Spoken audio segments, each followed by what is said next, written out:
And welcome my dear students to super grade CUET plus boards. मैं हूं Pallavi ma'am और मेरे साथ आप सॉल्व कर रहे हैं इकोनॉमिक्स के सैंपल पेपर्स। आप लोग सब ये जानते हैं कि सुपर ग्रेड्स आपके लिए लेकर आया है most probable CBSE board question papers की सैंपल पेपर सीरीज, ठीक है। और इसी में आज हम सॉल्व करने वाले हैं इकोनॉमिक्स का सैंपल पेपर नंबर 2। तो चलिए बिना टाइम वेस्ट करे जल्दी से स्टार्ट कर देते हैं। सबसे पहले हमें ध्यान देना होगा कि सीबीएसई हमारे क्वेश्चन पेपर में क्या इंस्ट्रक्शंस देता है। ये वो गाइडलाइंस हैं जो हम एग्जाम अटेम्प्ट करते वक्त फॉलो करने वाले हैं। फर्स्ट ऑफ ऑल, आपका जो क्वेश्चन पेपर होगा it will be divided into section A and B. Section A जो होगा वो मैक्रो इकोनॉमिक्स होगा, सेक्शन बी होगा इंडियन इकोनॉमिक डेवलपमेंट, ठीक है। और ओवरऑल क्वेश्चंस का डिवीजन कैसा है? 20 multiple choice questions, 4 3 marker short answer questions, 6 4 marker short answer questions and 4 long answer questions which contains of 6 marks, ठीक है। इस हिसाब से कैसा बेसिक डिवीजन हो जाता है? अगर हम सेक्शन ए की बात करते हैं, ठीक है, अगर हम बात करते हैं सेक्शन ए की, then you have 10 MCQs, 2 3 markers, 3 4 markers and 2 6 markers, ठीक है। This is going to be the division of each section. 17 questions एक सेक्शन में होंगे और उस तरह से इस प्रकार का कुछ सेक्शंस में क्वेश्चंस का डिवीजन होने वाला है, ठीक है। अब मैं एक बार फिर से मेंशन कर दूं कि आपको वर्ड लिमिट स्पेसिफाई की गई है। For 3 markers your word limit is 60 to 80 words, around 1 page का आंसर लिखना है। For 4 markers you have 80 to 100 words की लिमिट, मींस 1.5 पेजेस तक का आंसर लिखना है। And for 6 markers, your word limit is 100 to 150 words, जिसके लिए आप लिखेंगे कितना? 2 to 2.5 पेजेस का आंसर। आ गई क्या बात समझ में? चलिए अब हम शुरू करते हैं क्वेश्चंस का discussion. Read the following statement carefully. Consumption function assumes that consumption changes at constant rate as income changes. क्या लगता है, सही है कि गलत है? कंजम्पशन कांस्टेंट रेट में चेंज होता है क्या? बिल्कुल नहीं, कंजम्पशन फंक्शन में ऐसा कोई भी अजम्पशन नहीं है। सो ये स्टेटमेंट हो गया गलत।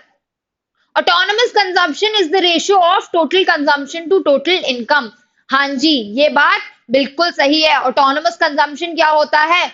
Which is not affected by increase in income, ठीक है। इंक्रीज जब इनकम में होता है तो वो जो कंजम्पशन होता है वो फिक्स्ड होता है, उसे हम कहते हैं ऑटोनोमस कंजम्पशन, और रेशियो होता है वो कंजम्पशन टू टोटल इनकम का। तो हमारा आंसर आ जाएगा statement 1 is false and statement 2 is true. आ गई क्या बात समझ में? चलिए अगले क्वेश्चन पर चलते हैं। Suppose there has been an increase in demand of Japanese yen in July 2022 which has resulted in appreciation and depreciation of Indian rupee, ठीक है। जापानीज येन की डिमांड इंक्रीज हो गई है, ठीक है। येन की क्या है? डिमांड इंक्रीज हो गई है, जिसके कारण वो एप्रिशिएट कर गया है, और रुपी जो है वो डिप्रिशिएट कर गया है, ठीक है। What could be the possible reasons for the same? इसके लिए क्या रीजन हो सकता है? There has been an increase demand of Japanese yen goods by Indian residents. Japanese yen की डिमांड कब बढ़ेगी? अगर जापानीज गुड्स की डिमांड बढ़ जाएगी, ठीक है, तो ही येन की डिमांड भी बढ़ेगी। Fine, this can be possible. Indian government decides to repay the loan. ऐसा तो कोई नहीं होगा। Indian tourists have considered visiting Japan during. अगर जापान जाते हैं तो क्या इंक्रीज होगी येन की डिमांड? प्रोबेबल है कि हो सकती है, बट नहीं। So and all of the above, बिल्कुल नहीं। आपका आंसर आ जाता है ए, ठीक है। चलिए अगले क्वेश्चन पे चलते हैं। Which of the following items is not included in money supply of the country?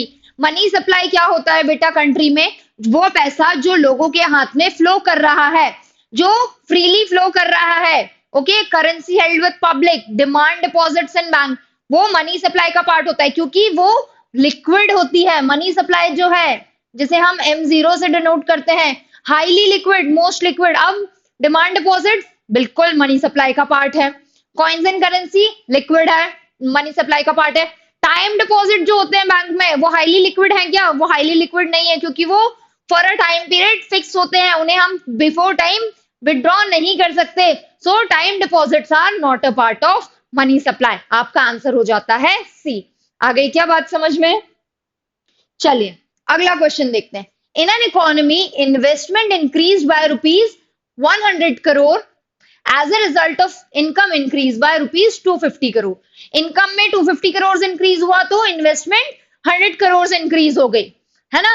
And the value of multiplier is calculated as 2.5। Multiplier का फॉर्मूला क्या होता है बच्चे? बता देंगे जल्दी से।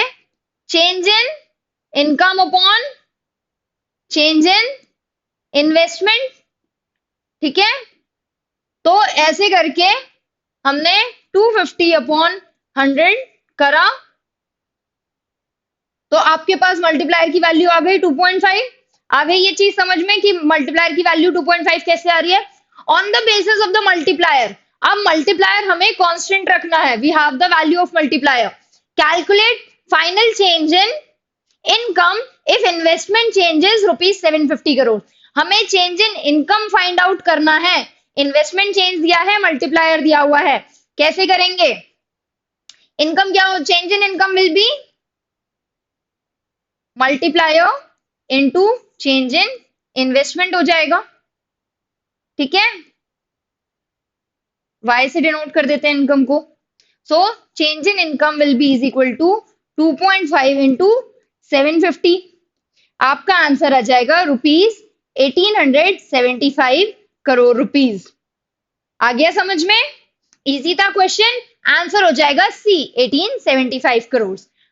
Easy question. आपको याद रखना है मल्टीप्लायर का formula. Multiplier is change in income upon change in consumption, simple. अगले क्वेश्चन पे चलते हैं। Find the missing figures and choose the correct alternative. हमारे पास में एक फॉर्मूला है सप्लाई एग्रीगेट। सप्लाई एग्रीगेट क्या होता है? Consumption plus saving. जैसे 80 माइनस 80 हो गया 0। अब हमें फाइंड आउट करना है, अगर हमारा कंजम्पशन है 240 प्लस 1 इज इक्वल टू 200, तो 1 की वैल्यू क्या आ जाएगी? 200 माइनस 240, दिस विल बी -40। तो यहां पर हमारी वैल्यू आ गई -40। इसी तरह से हम कैलकुलेट सेकंड वाला भी कर लेंगे। कंजम्पशन नहीं दिया हुआ है, सेविंग्स 0 है, so what will be the value of save to 400। हमारा करेक्ट आंसर हो जाता है सी -40 400। बहुत ही बेसिक कैलकुलेशन था, एकदम सिंपल। आ गया सबको समझ में? चलिए आगे बढ़ते हैं, अगला क्वेश्चन सॉल्व करते हैं। Assertion and reason type. बेटा एक चीज मैं हर लेक्चर वीडियो में आपसे रिपीटेडली कह रही हूं कि आप प्लीज प्लीज ये जो असर्शन रीजन टाइप के क्वेश्चंस हैं, स्टेटमेंट बेस्ड टाइप के क्वेश्चंस हैं, उनको थोड़ा सा ध्यान से पढ़ के करिए, ठीक है। उनको ध्यान से पढ़ के सॉल्व करना बहुत इंपॉर्टेंट है, सिली मिस्टेक्स नहीं होनी चाहिए। रीड कर लेते हैं। All coins are issued by ministry of finance in India. सही बात है, क्या coins ministry of finance issue करता है? नहीं। कौन इशू करता है? The central bank, reserve bank of India issue करता है। All currency notes except ₹1 note are issued by the RBI. हाँ बेटा बिल्कुल सही बात है, ₹1 का नोट छोड़ के बाकी सारे करेंसी नोट्स को कौन इशू करता है? आरबीआई। और ₹1 का नोट कौन इशू करता है? फाइनेंस मिनिस्ट्री, ठीक है। ₹1 नोट कौन इशू करेगा? ₹1 note will be issued by finance ministry. तो असर्शन आपका फॉल्स हो गया, रीजन करेक्ट हो गया। फाइनली आपका करेक्ट ऑप्शन हो जाता है option C, assertion is false and reason is true. Simple question था, आगे बढ़ेंगे। चलिए, two friends Roja and Sunidhi were discussing the exchange rate systems. ठीक है, हमें ये क्वेश्चन में एक्सचेंज रेट सिस्टम समझना है। Under this system the exchange rates are determined by market forces of demand and supply. ठीक है, अलग अलग टाइप के एक्सचेंज रेट होते हैं। जो market rate of demand and supply से मैनेज होता है वो कौन सा होता है? फ्लोटिंग। ठीक है, फ्लोटिंग एक्सचेंज रेट होता है जो डिमांड एंड सप्लाई से मैनेज होता है। However, deliberate efforts are made by the competent authority to keep the exchange rate within a specific range. अब एक होता है डिमांड एंड सप्लाई से डिटरमाइन होने वाला, एक होता है फिक्स जो कंप्लीटली सेंट्रल बैंक डिटरमाइन करता है। ठीक है, और एक ये केस दिया हुआ है जहां पर सेंट्रल बैंक या कंपिटेंट अथॉरिटी कभी कभी इंटरप्ट करती है, उसे हम कहते हैं मैनेज्ड, क्योंकि मोस्टली वो किस पे डिपेंडेंट है? डिमांड एंड सप्लाई पे। कभी कभी बैंक इंटरफेयर कर रहा है, उसे हम क्या बोल देंगे, manage floating exchange rate system. आपका क्या आ जाएगा आंसर, डी।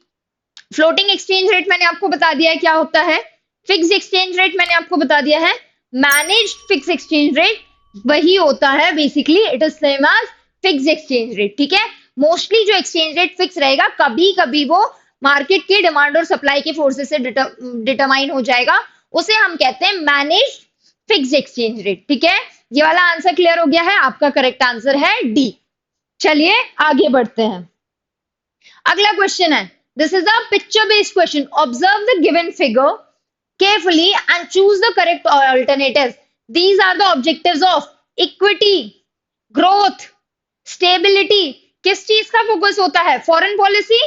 दस फॉरेन पॉलिसी इक्विटी पे फोकस करती है, इक्विटेबल डिस्ट्रीब्यूशन ऑफ वेल्थ पर, बिल्कुल नहीं।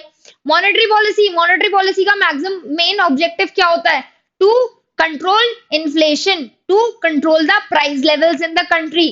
ठीक है, yes, fiscal policy is the right answer. Growth equity पे फोकस कौन करता है, फिस्कल पॉलिसी। फिस्कल पॉलिसी क्या होती है, जो गवर्नमेंट ऑफ इंडिया या फिर किसी भी कंट्री की गवर्नमेंट जो पॉलिसी को लेकर आती है, उसे हम कहते हैं फिस्कल पॉलिसी। वहां पर उनका मेन ऑब्जेक्टिव होता है to look after the growth of the country, to look after the welfare of the country, to formulate policies in such a way कि वो सस्टेनेबल हो, सस्टेनेबल ग्रोथ पे फोकस कर सके।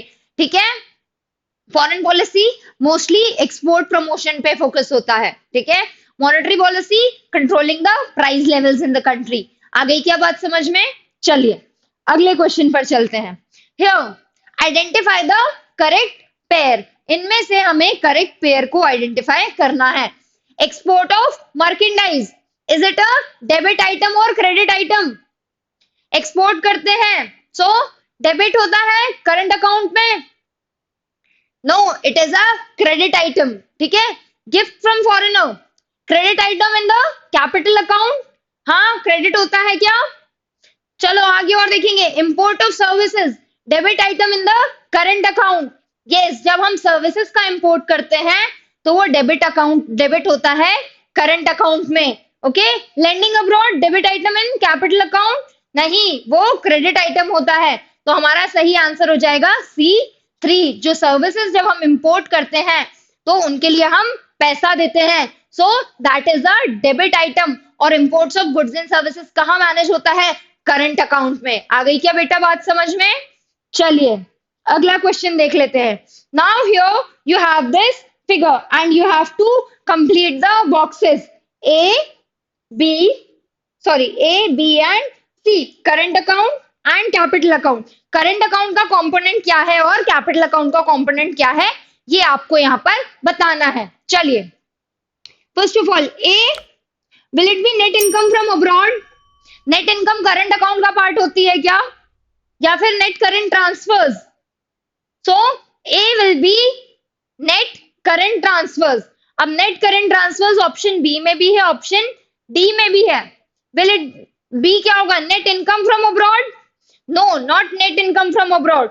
या फिर foreign direct investment? Yes, B will be capital account का part होता है फॉरेन डायरेक्ट इन्वेस्टमेंट। तो आपका करेक्ट ऑप्शन हो जाएगा ऑप्शन नंबर डी। ओके, ए हो जाएगा नेट करंट ट्रांसफर्स, बी हो जाएगा फॉरेन डायरेक्ट इन्वेस्टमेंट और सी हो जाएगा नेट इनकम्स फ्रॉम अब्रॉड। आ गई क्या बात समझ में?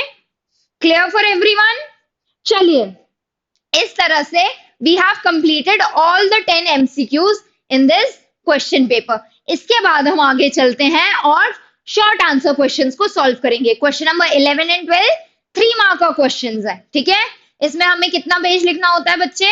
We have to write 1 page का आंसर। ठीक है, अगर थ्योरेटिकल क्वेश्चन है तो, अगर न्यूमेरिकल है तो give as much space as is required. ठीक है, चलिए India's GDP is expected to expand by 7.5% in 2019-20.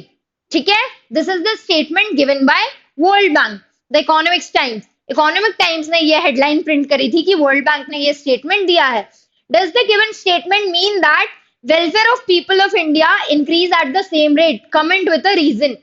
ठीक है, यहाँ पे क्या बात हो रही है, एक कॉन्सेप्ट दिया है, वर्ल्ड बैंक बोल रहा है कि इंडियन जीडीपी जो है it is expected to increase by 7.5%।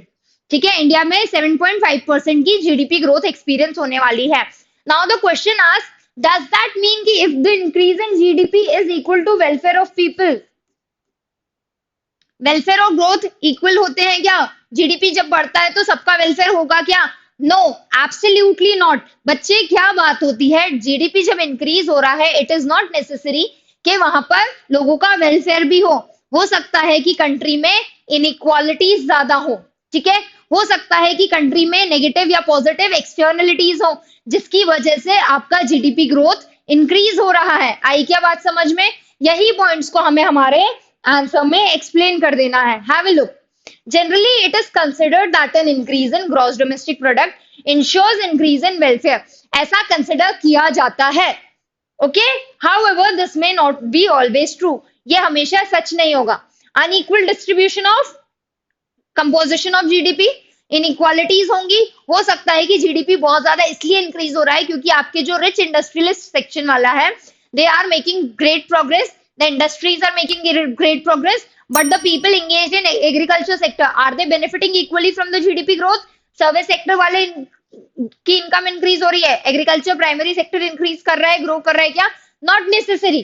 ठीक है, non monetary transactions in economy which are not accounted for in GDP, non monetary transactions जो होते हैं, केयर इकोनॉमी की बात करें, okay, the household services provided by women, इन सबको आप जीडीपी में कैलकुलेट ही नहीं करते हैं। दैट इज व्हाई जरूरी नहीं है कि it's just showing the welfare of the people, fine, and there can be occurrences of negative and positive externalities.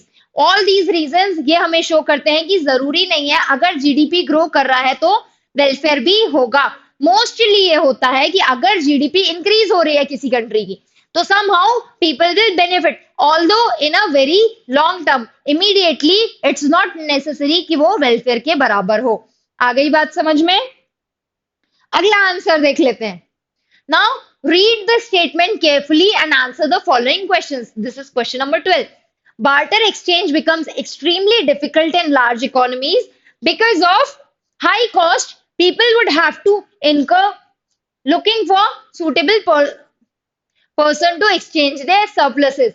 ठीक है, बार्टर सिस्टम क्या होता है बेटा? जहां पे दो लोग मिलते हैं और वो कमोडिटीज एक्सचेंज करते हैं। सपोज देयर इज पर्सन ए जिसके पास में राइस है, देयर इज पर्सन बी जिसके पास में व्हीट है। अब इन्हें आपस में अपनी कमोडिटीज एक्सचेंज करनी है, एक दूसरे से चीज चाहिए, ए को व्हीट चाहिए, बी को राइस चाहिए, वो आपस में एक्सचेंज कर लेंगे। That is barter system, exchange in terms of goods या कमोडिटीज। बट उसमें एक बहुत मेजर इशू होता है। सपोज ए को व्हीट तो चाहिए बट बी को राइस नहीं चाहिए। अब ए को ऐसा पर्सन ढूंढना पड़ेगा जिसको राइस चाहिए और वो उसको व्हीट सेल करने को तैयार हो। इसे बेटा बोलते हैं डबल कोइंसिडेंस ऑफ वांट्स। ठीक है, ये हमने पढ़ा हुआ है।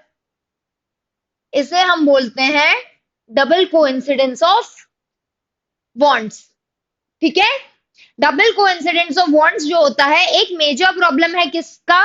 बार्टर सिस्टम का। नाउ इस बेसिस पर हमें ये दो क्वेश्चंस को आंसर करना है।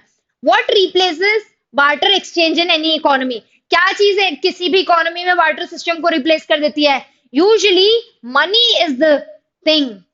Okay, money replaces the barter system. When the economy becomes monetary, barter system की ये सारी प्रॉब्लम्स ओवरकम हो जाती हैं और वो मॉनेटरी इकोनॉमी बन जाती है।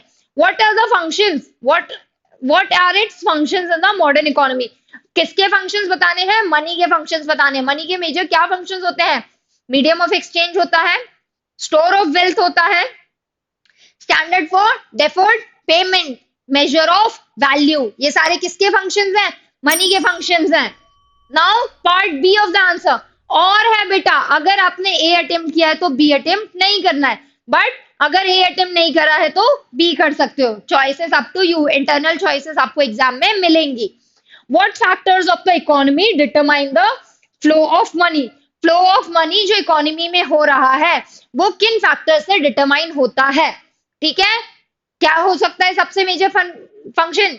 ओके, फैक्टर एक हो सकता है इंटरेस्ट रेट्स। इंटरेस्ट रेट्स कैसे हैं इस पे डिपेंड करता है कि इकोनॉमी में मनी का फ्लो कैसा होगा। ओके, और भी सारे फैक्टर्स हैं, इसे हम आगे डिस्कस करते हैं। सबसे पहले हम ये वाला आंसर ऑलरेडी डिस्कस कर चुके हैं, जिसे आप यहाँ पर देख सकते हैं। करेंसी और money replaces the barter system, then it can be used as a measuring rod, store of value, medium of exchange and convenient unit of account, या फिर स्टैंडर्ड फॉर डेफर्ड पेमेंट, जैसा मैंने बोला। Coming on to what are the factors that determine the flow of money. Interest rate, अगर interest rate ज्यादा होगा, ठीक है, तो क्या होगा, फ्लो ऑफ मनी कम हो जाएगा, क्योंकि मनी इकोनॉमी में कम सर्कुलेट करेगा। Just for example, okay, consider this, bank ने अपने इंटरेस्ट रेट इंक्रीज कर दिए हैं। अब क्या हो गया है, कॉमन पब्लिक के लिए लोन लेना महंगा है। जब लोन लेना कॉमन लोगों के लिए महंगा है, तो लोग कम लोन लेंगे, उनके हाथों में कम पैसा होगा, flow of money overall economy में डिक्रीज हो गया। इंटरेस्ट रेट इंक्रीज हुआ, फ्लो ऑफ मनी डिक्रीज हो गया। उल्टा, इंटरेस्ट रेट डिक्रीज होगा तो फ्लो ऑफ मनी इंक्रीज हो जाएगा। That is how interest rates determine the flow of money. अगला पॉइंट क्या आ जाता है, वैल्यू ऑफ ट्रांजैक्शन। अगर वैल्यू ऑफ ट्रांजैक्शन ज्यादा है, ओके, तो मनी की डिमांड ज्यादा होगी। अगर आपको सपोज लोन वाली बात कर लेते हैं, अगर आपको एक कार खरीदनी है, तो आपको कितना लोन लग रहा है, suppose you are buying a car for 10 lakh rupees, तो आपका वैल्यू ऑफ ट्रांजैक्शन है 10 lakh, the amount of money needed is less. Suppose you want to buy a house, house का वैल्यू हो गया 20 lakh, you are buying a flat, okay, एक flat की value है 20 लाख। अब जितना बड़ा ट्रांजैक्शन अमाउंट है, उतनी ज्यादा फ्लो ऑफ मनी है इकोनॉमी में, ठीक है, सिंपल सी बात है। Coming up to the income, obviously अगर लोगों की इनकम ज्यादा है, ओके, तो they have more money in hand and the flow of money is increase in the economy. जिसकी इनकम कम है, तो इनकम से कैसे डिटरमाइन हो रहा है, समझ आ गया। सेविंग्स, अगर सेविंग्स ज्यादा होंगी, बेटा suppose I am earning just for an example 100 rupees, ठीक है, अब 100 रुपीज में से अगर मैं 60 रुपीज सेव कर दूं, तो बेटा इकोनॉमी में फ्लो ऑफ मनी कम हो जाएगा।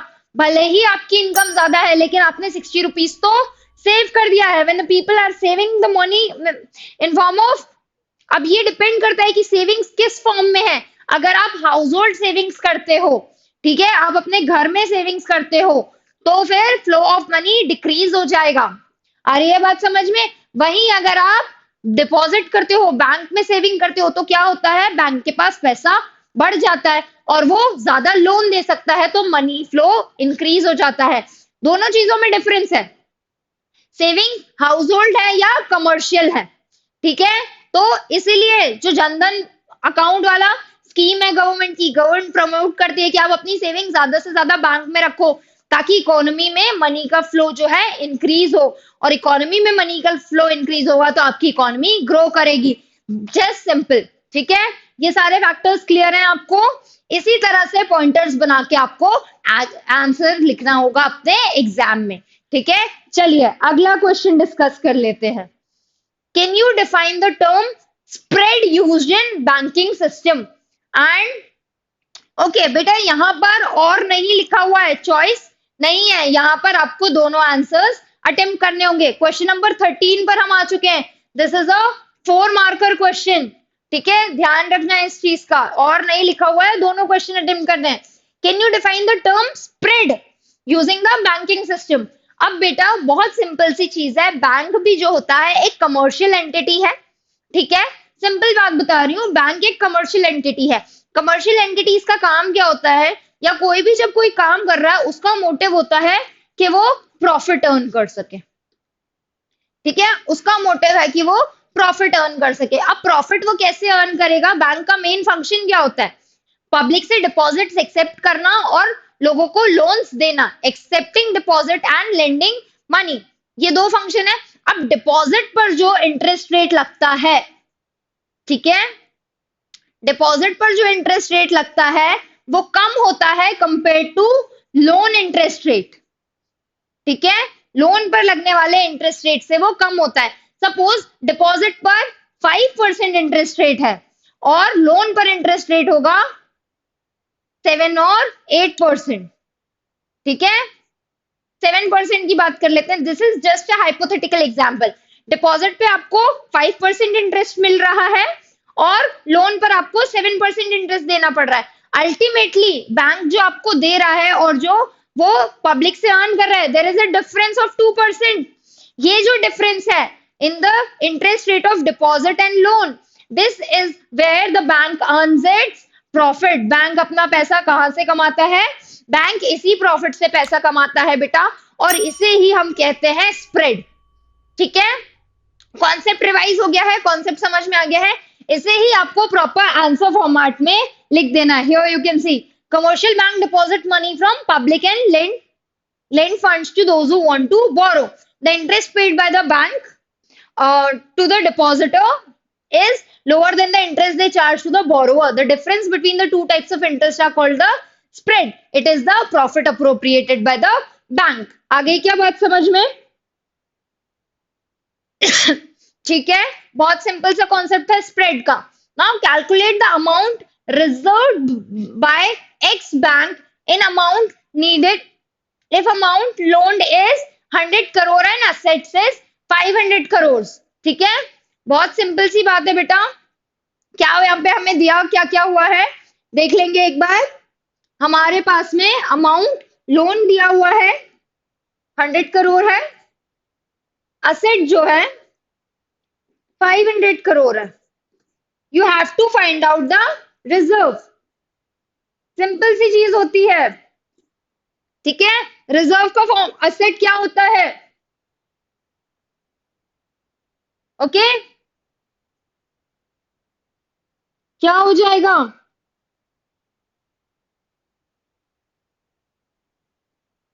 Wait second. ठीक है, असेट की वैल्यू क्या होती है? असेट का formula, asset is the reserve plus loan. तो असेट क्या था हमारे पास में? We have 500 crore rupees. Reserve हमें फाइंड आउट करना है और लोन की वैल्यू है 100 crore. So reserve will be asset minus loan. ये हो गया आपका 400 crore rupees. This is a very simple numerical question. ठीक है, क्वेश्चन के दोनों पार्ट्स को पूरा पूरा एड्रेस कर देंगे, हमें फुल मार्क्स मिल जाएंगे। आ गई क्या बात समझ में? चलिए अगले क्वेश्चन पे चलते हैं। Here again we have a numerical question to solve. An economy is in equilibrium. Calculate the marginal propensity to save from the following. हमारे पास में गिवन है, क्या क्या वैल्यूज गिवन है बेटा? नेशनल इनकम दिया हुआ है, कंजम्पशन दिया हुआ है, एक्सपेंडिचर दिया हुआ है। ठीक है, we have national income, consumption, expenditure. अब हमारे पास में इनकम फंक्शन क्या होता है? y इज इक्वल टू, ठीक है, c plus MPC y plus I। सभी को मालूम है ये फॉर्मूला। अब इसी फॉर्मूले में मार्जिनल प्रोपेंसिटी टू कंज्यूम हम पहले कैलकुलेट करेंगे। ठीक है, क्योंकि हमारे पास मार्जिनल प्रोपेंसिटी टू सेव का MPS का फॉर्मूला नहीं है। Will keep the values 1000 is equal to C की वैल्यू क्या है? कंजम्पशन क्या है आपका? 100 प्लस MPC 1000 प्लस 200। ठीक है, इस तरह से कर सकते हैं। इसे हम आगे करेंगे। 1000 is equal to 300 plus 1000 MPC। ठीक है, ये हो जाएगा 1000 minus 300 upon 1000 is equal to MPC। ठीक है, अगले पेज पे देख लेते हैं। MPC की वैल्यू क्या आ जाएगी? 700 upon 1000 which is equal to 0.7 आ गई आपकी वैल्यू।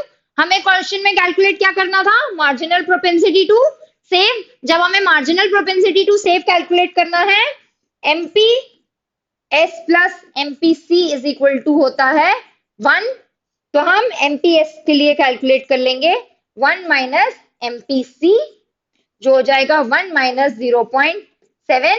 आपका MPS की वैल्यू आ जाती है 0.3। आया क्या बेटा समझ में कैसे सॉल्व करना है? क्योंकि हमारे पास MPS के लिए, मार्जिनल प्रोपेंसिटी टू सेव के लिए कोई डायरेक्ट फॉर्मूला नहीं है, इसलिए हम पहले MPC कैलकुलेट करेंगे और उसके फॉर्मूले की हेल्प से हम MPS को भी कैलकुलेट कर लेंगे। ठीक है, क्लियर है? चलिए आगे बढ़ते हैं, अगला क्वेश्चन देखते हैं। Explain the components of aggregate demand. Aggregate demand के कंपोनेंट्स क्या क्या होते हैं? अब बेटा क्या क्या कंपोनेंट्स होते हैं एग्रीगेट डिमांड के, चलो एक बार क्लियर ब्रीफ में देख लेते हैं। ओके, प्राइवेट कंजम्पशन, ठीक है, प्राइवेट कंजम्पशन होता है जो कॉमन पब्लिक कंज्यूम कर रही है। देन गवर्नमेंट एक्सपेंडिचर होता है, ठीक है, गवर्नमेंट जो स्पेंड कर रही है। उसके बाद में इन्वेस्टमेंट होता है। ये सारे किसके कंपोनेंट्स हैं? ये सारे कंपोनेंट्स हैं एग्रीगेट डिमांड के। एग्रीगेट डिमांड क्या होती है? ओवरऑल मार्केट की डिमांड। किसी भी, हम मैक्रो इकोनॉमिक टर्म्स में बात कर रहे हैं, किसी भी कंट्री की ओवरऑल डिमांड जो है, तो ओवरऑल डिमांड किन किन चीजों से डिटरमाइन होने वाली है? ओके, कॉमन मासेस जो पब्लिक रह रही है उनका कंजम्पशन एक्सपेंडिचर क्या है, गवर्नमेंट का एक्सपेंडिचर क्या है, और इन्वेस्टमेंट क्या है। ठीक है, कंपोनेंट्स क्या क्या है? प्राइवेट कंजम्पशन एक्सपेंडिचर, ठीक है, it is a component refers to the total amount of expenditure incurred by household. उनकी डेली गुड्स एंड सर्विसेज को परचेज करने के लिए जो भी amount household, common household of the economy spend करते हैं, वो हो जाता है private consumption expenditure. Investment expenditure क्या होता है?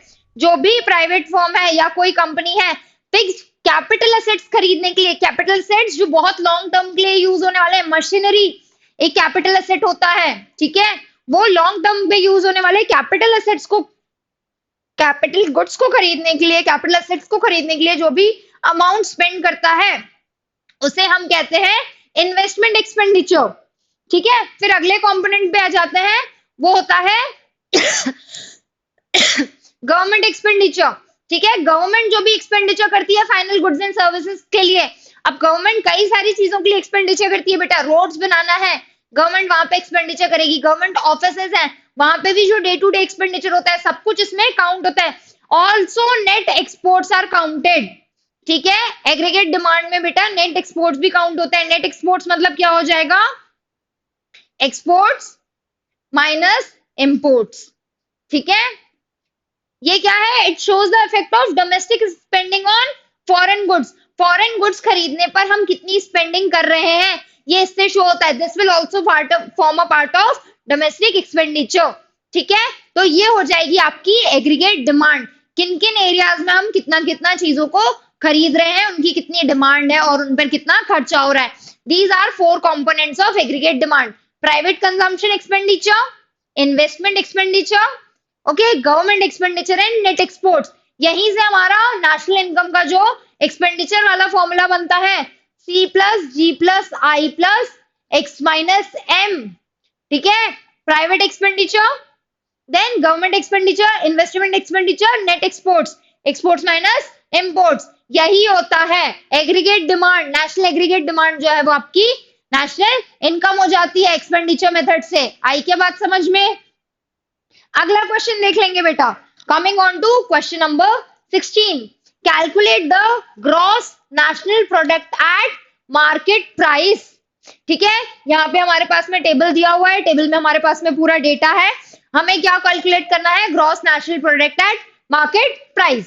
ठीक है, और the part B of the question says distinguish between stocks and flows giving example. Stock और फ्लो वेरिएबल क्या होते हैं उसके बीच में हमें डिस्टिंग्विश करना है। पहले part A of the question को सॉल्व कर लेंगे।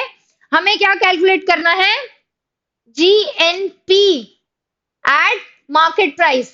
तो बेटा इसको कैसे कैलकुलेट करते हैं? जीएनपी से पहले हमें कैलकुलेट करना होगा GDP at market price. Again I told you C plus I plus G plus X minus M, यही वैल्यूज को हम यहां से पुट अप कर लेंगे। प्राइवेट फाइनल कंजम्पशन एक्सपेंडिचर क्या है? 500। ठीक है, देन इन्वेस्टमेंट की वैल्यू क्या है? Have a look. Okay, government final expenditure 150 है ना, investment and what else do we have? Net factor income from abroad अभी नहीं लगेगा। Opening stocks minus closing stocks, opening stocks is 10, closing stocks is 10, investment हो जाएगा आपका opening stocks minus closing stock. Consumption of fixed capital 50, this will also be included. Then net imports है 20, net exports है आपके net imports are 20 plus 20, ठीक है। यहाँ पर ये सारी चीजों को ऐड करने के बाद आपकी फाइनल वैल्यू आ जाएगी विच विल बी 780, ठीक है। जीडीपी एट मार्केट प्राइस, अब जीएनपी एट मार्केट प्राइस निकालना है, ठीक है। जीएनपी एट मार्केट प्राइस, तो ये हो जाएगा GDP at market price plus, ठीक है। जीडीपी एट मार्केट प्राइस में प्लस नहीं करेंगे बेटा, माइनस करेंगे जीएनपी निकालने के लिए, net factor income from abroad, ठीक है, क्योंकि डोमेस्टिक से नेशनल कैलकुलेट करना है। तो net factor income from abroad की क्या वैल्यू है, इट इज -15, तो ये हो जाएगा 780 माइनस 15। आई क्या बात समझ में, और इसे हम कर देंगे, ये हो गया आपका value 795 rupees, 795 crore is your final answer of gross national product at market price. आई क्या बात समझ में सभी को। चलिए अब इसका अगला पार्ट था which asked about stocks and flows. तो डेफिनेशन आपको स्टॉक की दे देनी है, it is the quantity of economic variable at a specific point of time. Stock कभी भी क्या होता है, स्पेसिफिक पॉइंट ऑफ टाइम पे मेंशन होता है। और फ्लो क्या होता है, flow is measured over a long period of time. Flow is the quantity of an economic variable measured over a specific period of time, ठीक है। Flow is measured over a specific period of time. Stock का nature क्या होता है, they are static and represent snapshot और accumulation, ठीक है, static होता है। और फ्लो क्या होता है, डायनेमिक होता है, जो कि चेंज होता रहता है, मूवमेंट। हम वर्ड से ही समझ सकते हैं, flow it will be flowing, dynamic होगा, स्टॉक ओके स्टैटिक होगा। Examples, total amount of money in circulation at any point of time आप मेजर कर सकते हो, वो फिक्स होगा। कैपिटल स्टॉक जो होगा कंट्री का फिक्स होगा। वहीं पे अगर हम नेशनल इनकम की बात करें, जीडीपी की बात करें, नेशनल इनकम या जीडीपी कभी भी at the moment of time measure होता है क्या, नहीं होता है। वो मेजर होता है over a period of time, वो 1 फाइनेंशियल ईयर, उसे हम क्या कहते हैं बेटा, उसे हम कहते हैं स्टॉक। अगला क्वेश्चन आपके सामने आ जाता है, ठीक है। It is state the precautions, ignore this, okay, state the precautions to be adopted while estimating national income by income method। अब हमारे पास नेशनल इनकम कैलकुलेट करने की अलग अलग मेथड्स होती हैं। इनकम मेथड से कैलकुलेट करते वक्त हमें क्या क्या प्रिकॉशंस लेने की जरूरत है, here is the question.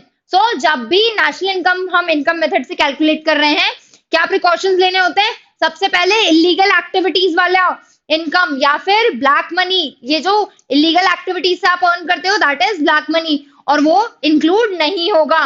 Then production for self consumption, कभी भी जो भी प्रोडक्शन सेल्फ कंजम्पशन के लिए होता है, जस्ट फॉर एग्जांपल एक फार्मर ने 10 केजीज वीट प्रोड्यूस किया, उसमें से 5 केजी उसने सेल्फ कंजम्पशन के लिए रख लिया, तो वो जो 5 केजी सेल्फ कंजम्पशन के लिए रखा है बेटा, वो भी इंक्लूड होगा नेशनल इनकम में, ठीक है। याद रखना है, any production of any goods, goods का जो प्रोडक्शन है, ठीक है, वो सेल्फ कंजम्पशन के लिए अगर है तो वो इंक्लूड होगा। लेकिन अगर सर्विसेज का प्रोडक्शन है फॉर सेल्फ कंजम्पशन, वो नेशनल इनकम में इंक्लूड नहीं होता है। ब्रोकरेज और sale on property is to be included, brokerage जो होता है सेल ऑफ प्रॉपर्टी पे, वो इंक्लूड किया जाता है। Income in terms of windfall gains should not be included, windfall gains के थ्रू जो इनकम होती है उसको इंक्लूड नहीं किया जाता है। ट्रांसफर अर्निंग्स जो है दे आर नॉट इंक्लूडेड, ठीक है, ट्रांसफर अर्निंग्स जो है वो इंक्लूड नहीं होती है, क्योंकि वो किसी की इनकम है क्या, नहीं, they are given for a free of cost, ठीक है। Income from sale of share, bond and debentures will not be included, shares का सेल, डिबेंचर्स का, बॉन्ड्स की सेल से जो इनकम आ रही है वो इंक्लूड नहीं होगी, क्योंकि वो बस ट्रांसफर हो रहा है एक तरह से, नया कुछ भी प्रोड्यूस नहीं हो रहा है, it is not a factor income, ठीक है। And payment out of past savings are not included, indirect taxes are not included. These are the things आपको ध्यान रखना होता है जब भी आप नेशनल इनकम अकाउंटिंग कर रहे हैं by income method. Income method क्या होती है बेटा, फैक्टर्स ऑफ प्रोडक्शन से जो आप इनकम अर्न करते हो, what are the factors of production, land, labour, capital, entrepreneur, इनकी सर्विसेज को प्रोवाइड करके जो भी प्रोडक्शन होता है उससे जो इनकम अर्न की जाती है, इनको जो इनकम मिलती है वो इनकम मेथड में इंक्लूड होता है, तो इसमें इनडायरेक्ट टैक्सेस इंक्लूड नहीं होंगे। शेयर्स का सेल, डिबेंचर्स का सेल इंक्लूड नहीं होगा, ट्रांसफर पेमेंट्स इंक्लूड नहीं होगा, क्योंकि कोई सर्विस ही नहीं प्रोड्यूस हो रही है, कोई न्यू प्रोडक्शन नहीं हो रहा है जिसके लिए उसे इनकम मिले। Fine, okay. Coming on to the next question, briefly discuss the objective of government budget. Government जो है बजट लाती है, ठीक है। बजट क्या होता है बेसिकली बेटा? Budget is the financial statement of the government, ठीक है। इंडियन कॉन्स्टिट्यूशन प्रोवाइड करता है फाइनेंशियल, एनुअल फाइनेंशियल स्टेटमेंट बोला जाता है। गवर्नमेंट ने कितनी पैसे अर्न किए हैं और कितने पैसे स्पेंड किए हैं, इसका जो भी लेखा जोखा होता है, इसका जो भी अकाउंट होता है, उसे हम कहते हैं बजट, ठीक है। और बजट का ऑब्जेक्टिव क्या होता है?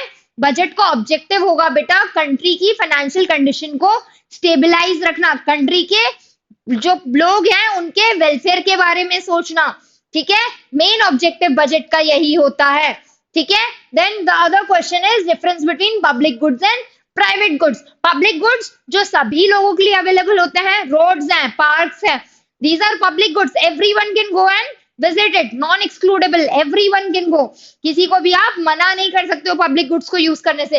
Private goods, my private car, वो एक प्राइवेट गुड है, I can exclude anyone to use it, ठीक है, वो सिर्फ मुझे बिलोंग करती है, वो मेरी पर्सनल ओनरशिप है, ठीक है। These are the basic thing. इन्हीं आंसर्स को हम डिटेल में देख लेते हैं बेटा। 17 नंबर का क्वेश्चन है ये, दैट मींस 6 मार्कर है, ठीक है। ए एंड बी दो पार्ट्स है, you have to write at least 1.5 page in each answer, तो इन्हें आंसर्स को थोड़ा सा डिटेल में लिखना है। 3 मार्कर है, एक एक क्वेश्चन को 3-3 मार्क का कंसिडर करके चल लो, ठीक है। Have a look now, the objective of government budget is allocation, redistribution and stabilisation. Basic terms में अगर बात करें, allocation of resources in different sectors, then redistribution of resources, अगर कोई चेंजेस लाने हैं तो रिसोर्सेज को रीडिस्ट्रीब्यूट कैसे करना है, और स्टेबलाइजेशन, अगर जो इकोनॉमी है वो डीस्टेबलाइज है, डिमांड बहुत ज्यादा हाई है या इन्फ्लेशन बहुत ज्यादा हाई है, तो उसको स्टेबलाइज करने का भी काम कहां से हो सकता है? Through the budget. बजट में गवर्नमेंट ऐसे इनिशिएटिव्स लेकर आती है। आई क्या बात समझ में? चलिए अगला क्वेश्चन था regarding public and private goods. Non excludable, individuals can not be excluded. Private goods जो होते हैं एक्सक्लूडेबल होते हैं, इंडिविजुअल्स एक्सक्लूडेड किए जा सकते हैं। ओके, नॉन राइवलरस होते हैं क्योंकि लोगों के बीच में कोई राइवलरी नहीं होती है, और एक अगर कोई यूज कर लेगा तो दूसरे के लिए उसकी अवेलेबिलिटी कम नहीं हो जाएगी। That is the meaning of non rivalries, ठीक है। एक अगर यूज कर लेगा तो दूसरे के लिए उसकी अवेलेबिलिटी कम नहीं होगी। पब्लिक रोड्स, अगर मैंने यूज कर लिया तो क्या आपके लिए रोड्स कम हो जाएंगी? नहीं, ठीक है। बट अगर मैंने एक कार खरीद ली तो क्या दूसरे पर्सन के लिए एक कार की कमी हो सकती है? Absolutely. So that is the difference between public and private goods की public goods are non rivalrous, private goods are rivalrous, ठीक है। Government provision often provided by government due to free rider problem। Public goods usually कौन provide करता है? Government करता है, और जो प्राइवेट गुड्स होते हैं वो कहां से प्रोवाइड होते हैं? वो मार्केट प्रोवाइडेड होते हैं।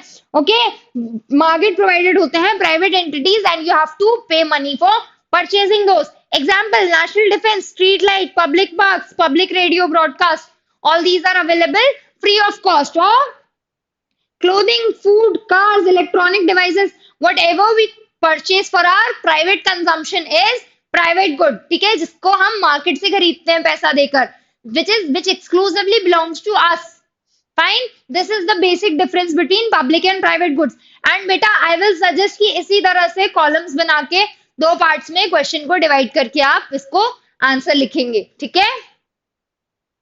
Coming on to the next question, इस तरह से हमारा सेक्शन ए जो था पेपर का मैक्रो इकोनॉमिक्स वाला पार्ट, वो हमने कंप्लीट कर लिया है। We have completed the entire section. Macroeconomics पूरा पार्ट कवर हो चुका है। Now we are beginning with the Indian economic development वाला पार्ट। आप देख लेंगे सेक्शन बी आ गया है। सेक्शन बी में सबसे पहले क्या क्वेश्चंस होने वाले हैं बेटा? सेक्शन बी में भी स्टार्टिंग के 10 क्वेश्चंस जो है वो एमसीक्यूज है। Question number 18 to question number 27 will have 10 multiple choice questions, 1 mark each. ठीक है, मल्टीपल चॉइस क्वेश्चंस के लिए मैम ने क्या बताया है, डिटेल में अच्छे से ध्यान से रीड करना है, एक एक वर्ड को ध्यान से रीड करना है, फिर आंसर करना है, जल्दबाजी में कोई मिस्टेक नहीं करनी है। चलिए, what is the distribution of workforce in rural and urban areas? Distribution of workforce क्या है? Okay, the majority of workforce is in urban areas. ठीक है, 40:60 distribution of workforce is, majority of workforce urban areas में, 40:60 आपका rural urban. Okay, workforce क्या होती है basically?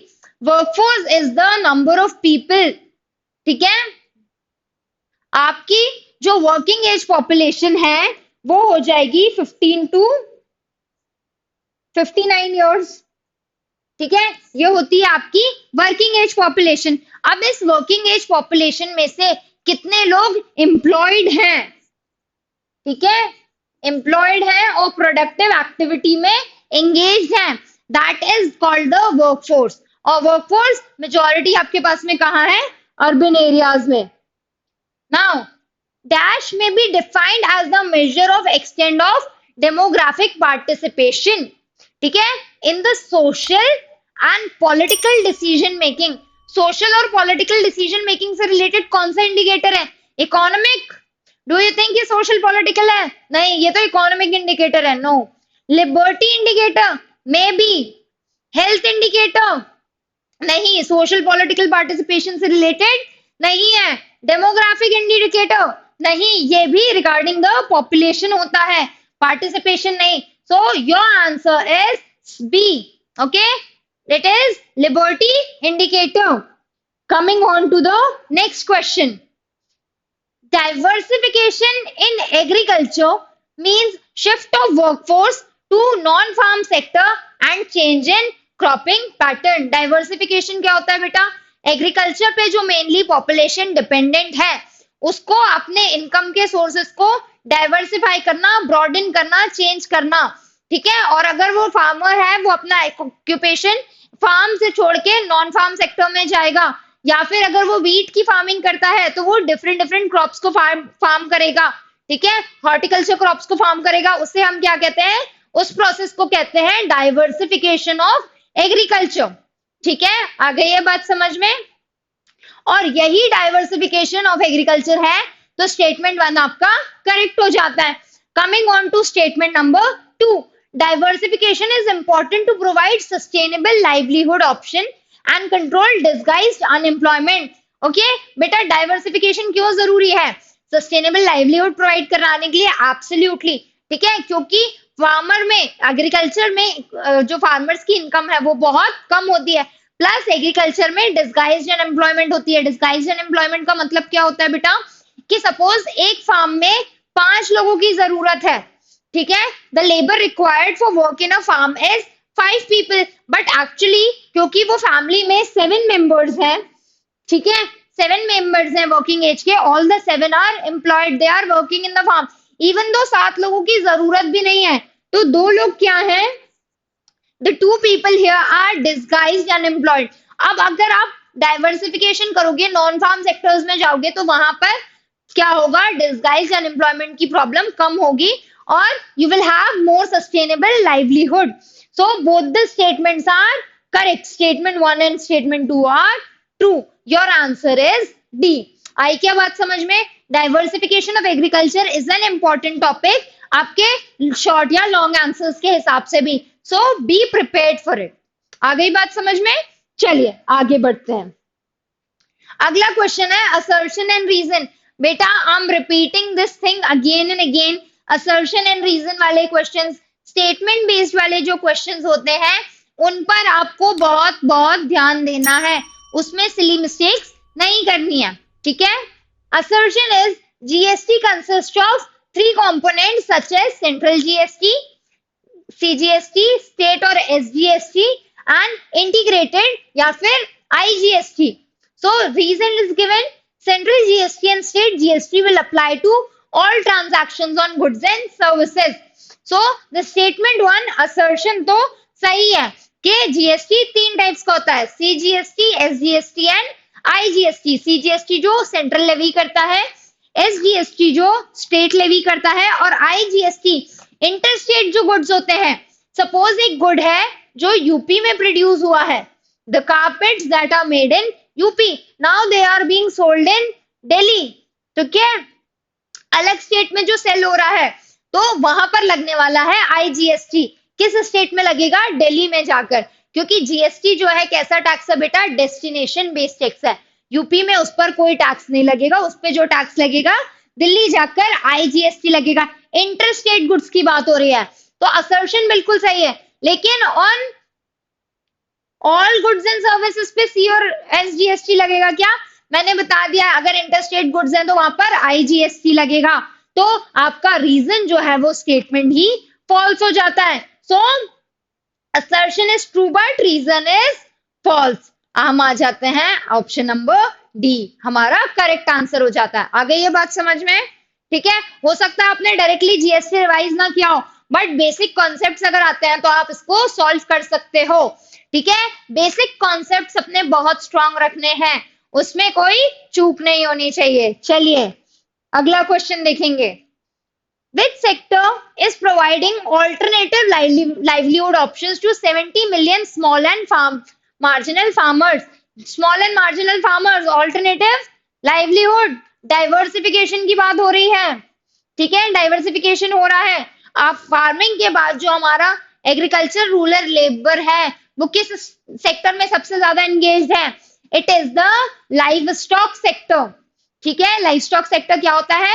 rearing of milk giving animals। ठीक है, rearing of cows, buffaloes, goats, उसे हम कहते हैं लाइव स्टॉक सेक्टर। ठीक है, agro processing where agriculture goods and agriculture raw material is processed, जैसे फ्रूट्स का यूज होता है जैम बनाने में, टोमेटोज का यूज होता है केचप बनाने में। Fine. Pisciculture and fisheries, this is one और the same thing, rearing of fishes। ठीक है, that is pisciculture or fisheries। Now identify the incorrect statement। बेटा ये सारे ट्रैप्स होते हैं एग्जाम में, हम कई बार जल्दी जल्दी फ्लो में जब सॉल्व कर रहे होते हैं, करेक्ट इनकरेक्ट हम ध्यान नहीं दे पाते हैं। ओके, तो इन चीजों पे बहुत ध्यान देना है। जैसे ही क्वेश्चन पेपर मिले इनकरेक्ट या वर्ड दिखता है उसको पेंसिल से एनसर्कल कर लो, ताकि जब सॉल्व कर रहे हो ध्यान से सॉल्व करो। ठीक है, identify the incorrect statement from the following. क्या क्या इनकरेक्ट स्टेटमेंट है ये बताना है। Human capital represents enhanced labour productivity. Human capital, yes, enhanced labour productivity होगी। And in general human capital क्या होता है बच्चे? ठीक है, human capital is how much the value of human resource is enhanced. The enhanced value of human resource is human capital. Okay, investment in human capital इनहांसेस efficiency and skills implying economic growth। obviously अगर human capital में investment होगा, अगर skill upgradation होगा, ठीक है, अगर health better होगी आपके human resource की, तो economic growth होगी। तो statement 2 is also correct। incorrect ये दोनों ही नहीं है। human capital is separable from its owner। बेटा human capital क्या होता है? it is the efficiency of the human resource। owner से separate हो सकता है क्या? नहीं।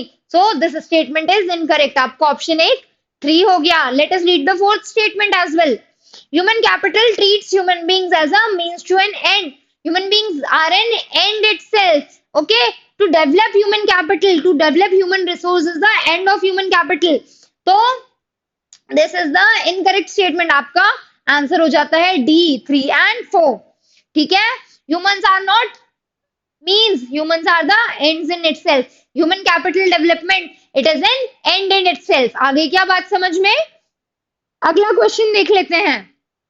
as per NSSO data in the year 2011-12 rate of unemployment among youth males in urban areas was।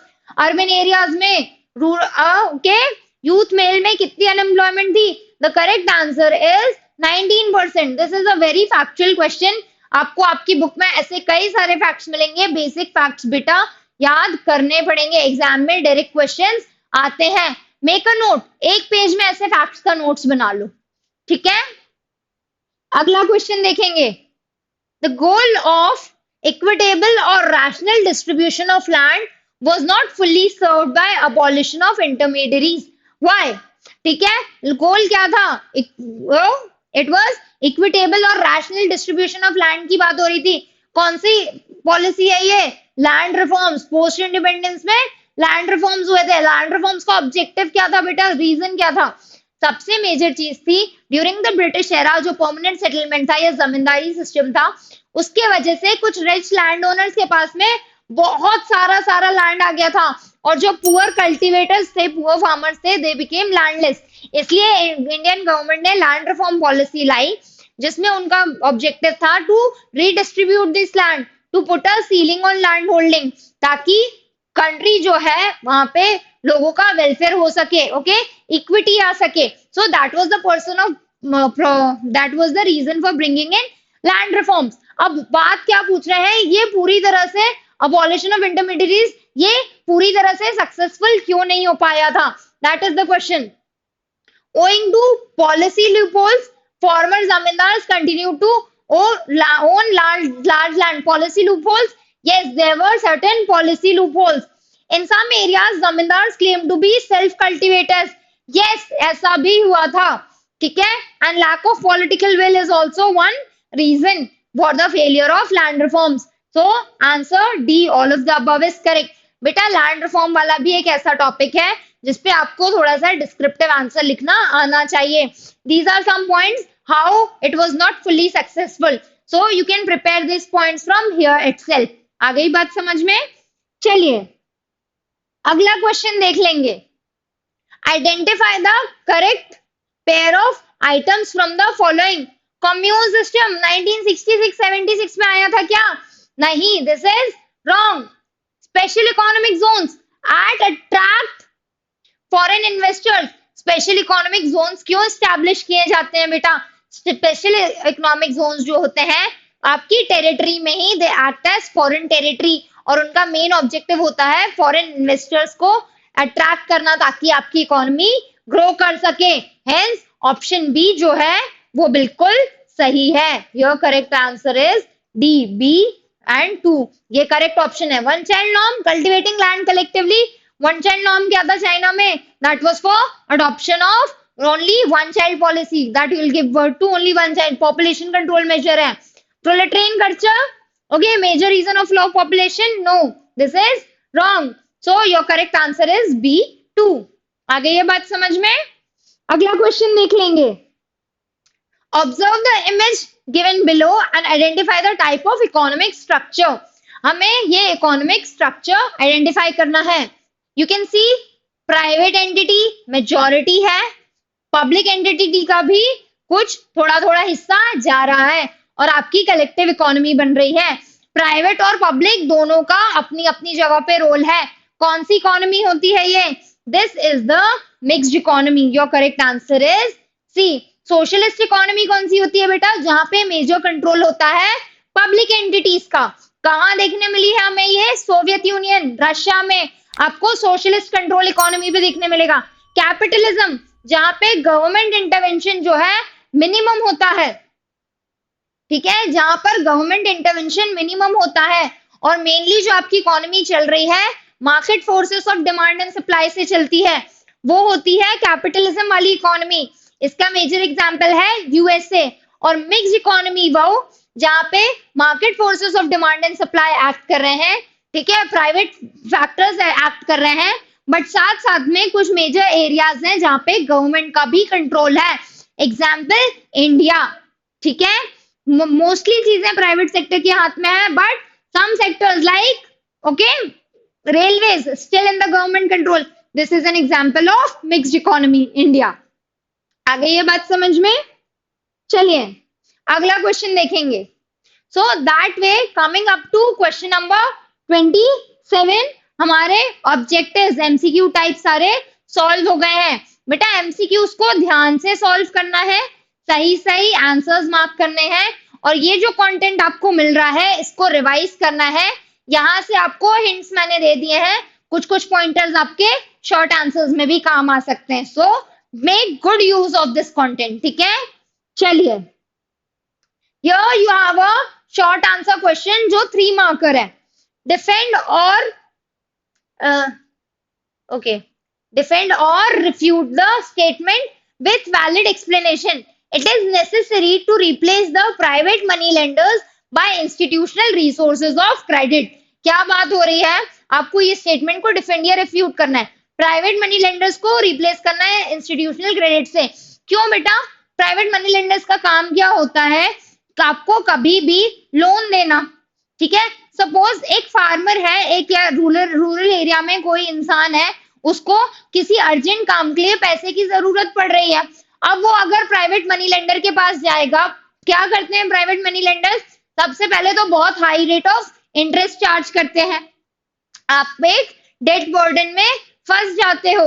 उनके पास में वो आपको प्रॉपर पैसा भी नहीं देंगे, फिर आपकी जमीन भी हड़प लेते हैं. This is the case of private money lenders. You might have seen in movies and everything. That is why it is very necessary कि इंस्टीट्यूशनल क्रेडिट मिले. ठीक है. Any person must have access to institutional credit. That is what. So we will defend this statement and we will give reasons for it. ठीक है. अगला और में है, अगेन आप मेंशनिंग और वाले जो क्वेश्चंस है, you get a choice, so you have to attempt any one of it, है ना. दोनों के दोनों अटेम्प्ट नहीं करना है, इंटरनल चॉइस है. According to the national sample surveys office NSSO's data, the share of regular salaried workers in employment was on the rise in 2017-18 with respect to 2011 and 12. NSSO की डेटा के हिसाब से regular salaried employees जो है increase हुए हैं. For the year 2017-18, the proportion of regular salaried workers rose to 13.1%. आपके जो रेगुलर सैलरीड वर्कर्स हैं, they are 13.1% for rural areas and 47% for urban areas. ठीक है. State any three reason for this observed trend across rural urban areas. अब आप देखोगे rural areas में जो रेगुलर सैलरीड वर्कर्स हैं, ठीक है, रूरल एरियाज में जो रेगुलर सैलरीड वर्कर्स हैं वो कम है और अर्बन एरियाज में वो ज्यादा है. अब ये डिफरेंस होने का रीजन क्या है, आपको ये मेंशन करना है. सबसे पहली चीज, रूरल एरियाज में जो मेजर ऑक्यूपेशन होता है, people are engaged in the primary sector, है ना. They are either engaged in agriculture. सबसे मेजर लोग एग्रीकल्चर में एंगेज्ड होते हैं. एग्रीकल्चर के बाद they are either engaged in life stock farming. ठीक है. लाइफ स्टॉक फार्मिंग के बाद अगली चीज क्या है, वहां पे facilities for education and skill development कम है. लोग मैनुअल लेबर को ज्यादा वैल्यू करते हैं, इसलिए हमें ये जो डिफरेंस है, ये जो गैप है, देखने मिलता है. And these are the reasons that we have to write in our answer. दोनों टॉपिक्स मैंने आपको पॉइंटर्स समझा दिए हैं. Have a quick look at the answer. ठीक है. प्राइवेट मनी लेंडर्स वाला point, supply of credit was irregular and dependent largely on personal relations. अगर मनी लेंडर से आपके रिलेशंस अच्छे हैं तो आपको पैसा मिलेगा, अगर मनी लेंडर से रिलेशंस अच्छे नहीं है तो फिर नहीं मिलेगा. जबकि इंस्टीट्यूशनल क्रेडिट में ऐसा होता है क्या? नहीं. इंस्टीट्यूशनल क्रेडिट में क्या होता है भाई, you go to the bank, you do the paper work, if everything is fine you will get the loan. ठीक है. Money lenders often took advantage of ignorance and helplessness of cultivators to exploit them. Most of the people who live in rural areas, the cultivators, the farmers, they were less educated and the money lenders used to exploit them. उनसे गलत paper में sign करवा लेते थे, उनका land grab कर लेते थे. Okay, there was exploitation of these people. The borrower was generally illiterate. The money lender often resorted to downright cheating. ठीक है. That is what we discussed.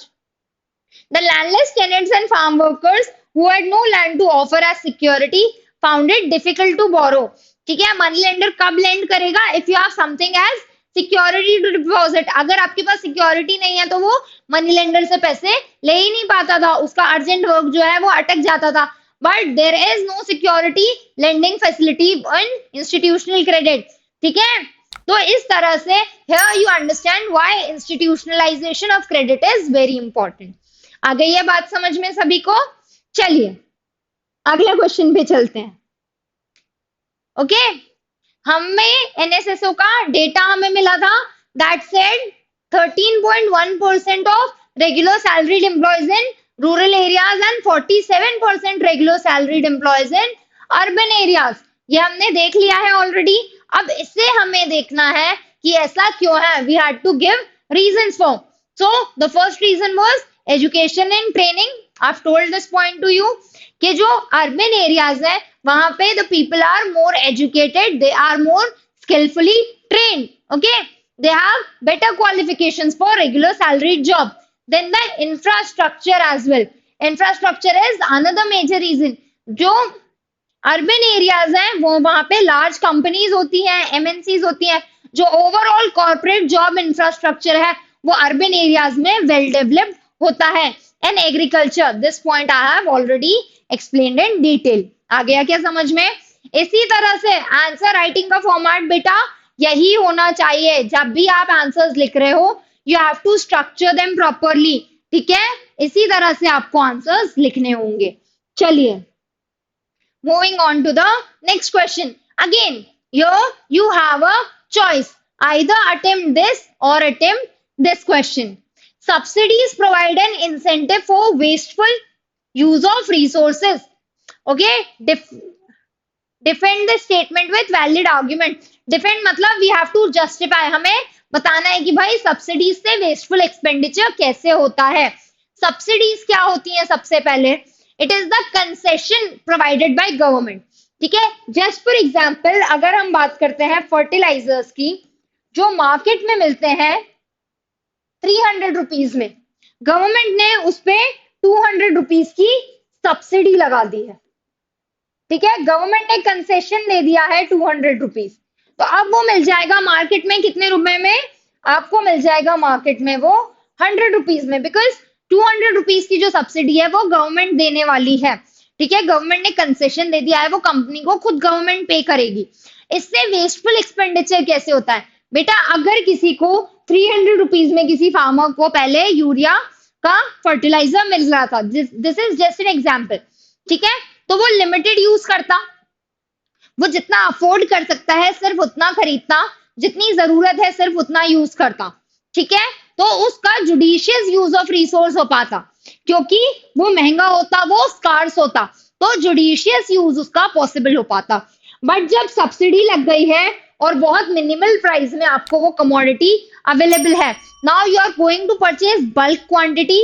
अब उस कमोडिटी की स्कार्सिटी आपके पास नहीं है, you have it in abundance, you are going to use it recklessly. ठीक है, सस्ती चीज को कभी भी आप बिना सोचे समझे यूज करते हो, that is how it leads to wasteful use of resources. ठीक है, आ गई बात समझ में? India has failed to develop a strong export sector. Initially India का स्ट्रॉन्ग एक्सपोर्ट सेक्टर डेवलप नहीं हो पाया था। सबसे मेन रीजन क्या था बेटा? इन द पोस्ट इंडिपेंडेंस जो इंडिया की प्लानिंग पॉलिसी थी वो थी इंपोर्ट सब्स्टिट्यूशन पे। हमारी पॉलिसी क्या थी? It was focused on import substitution. ठीक है, इंपोर्ट सब्स्टिट्यूशन से क्या मतलब है बेटा?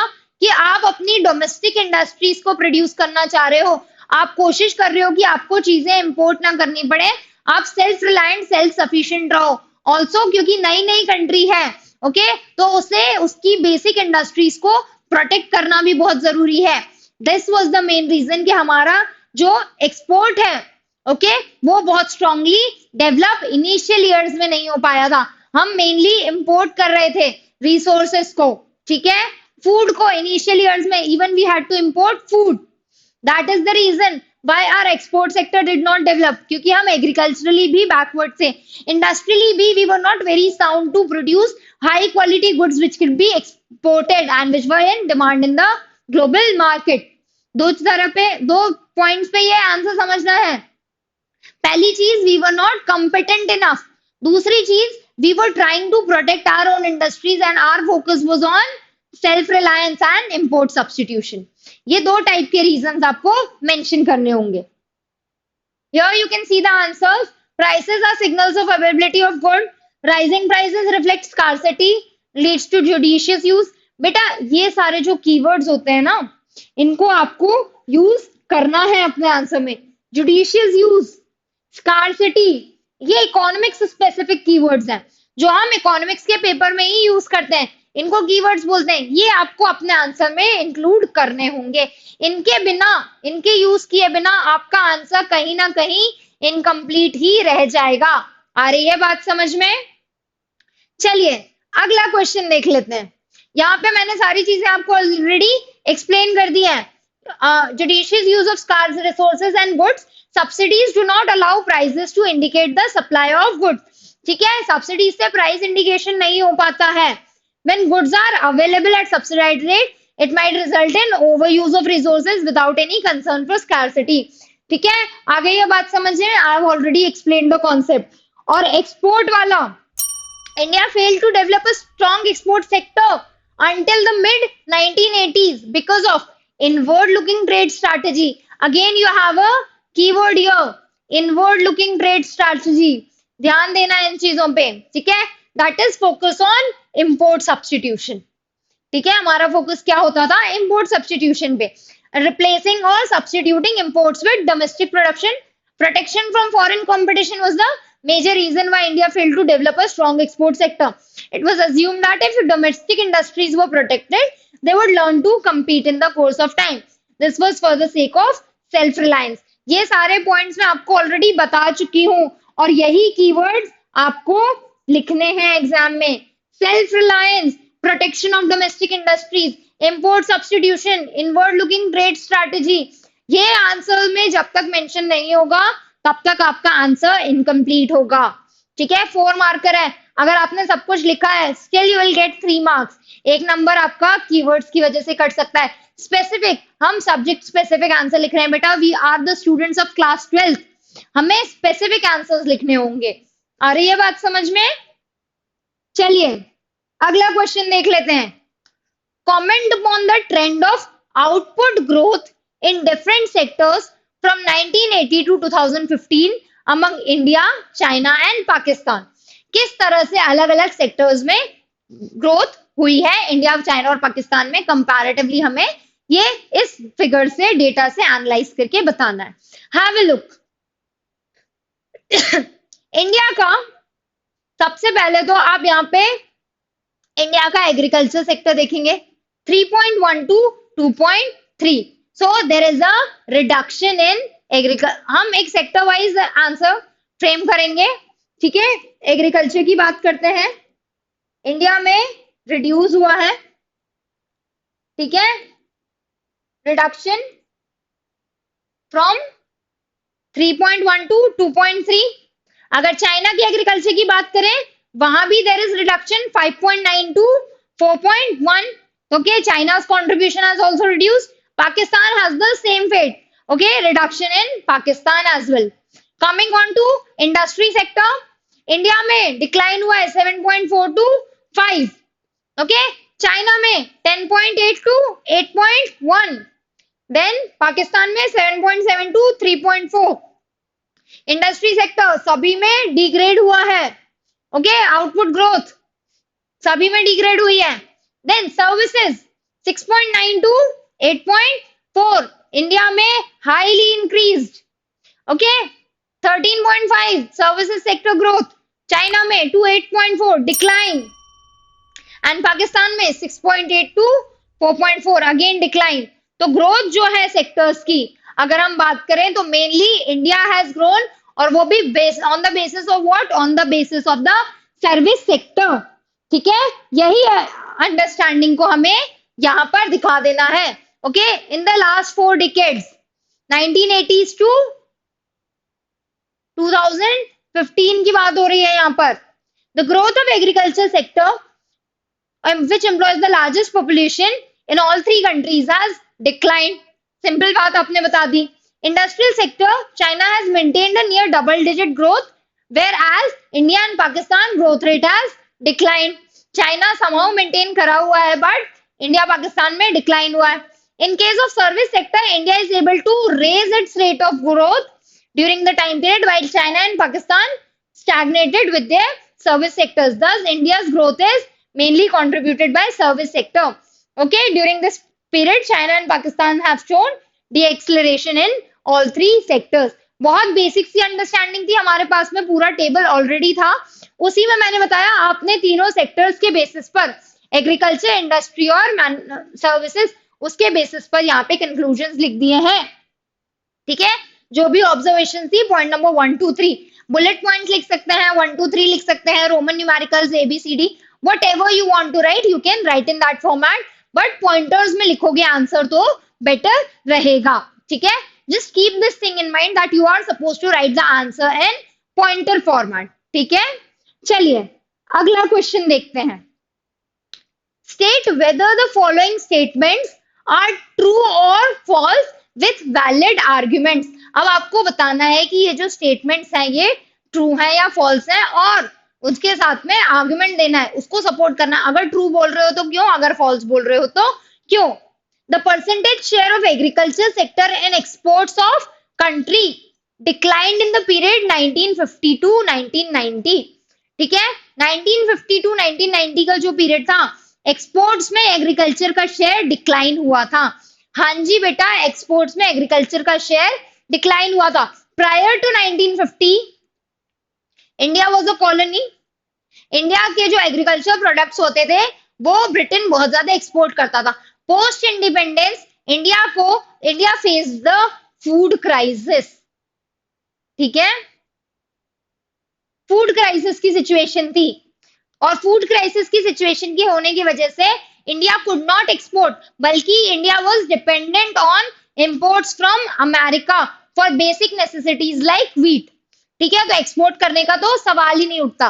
But after the during the 1970s 1965 के बाद वाले टाइम पीरियड से इंडिया में ग्रीन रेवोल्यूशन आया, and we were able to grow our production capacity and achieve self sufficiency. तो ऑल्दो हमने इंपोर्ट नहीं करा, बट टिल 1990s जो हमारी एक्सपोर्ट पॉलिसीज थी, we were not the globalised economy, इसलिए एक्सपोर्ट नहीं होता था।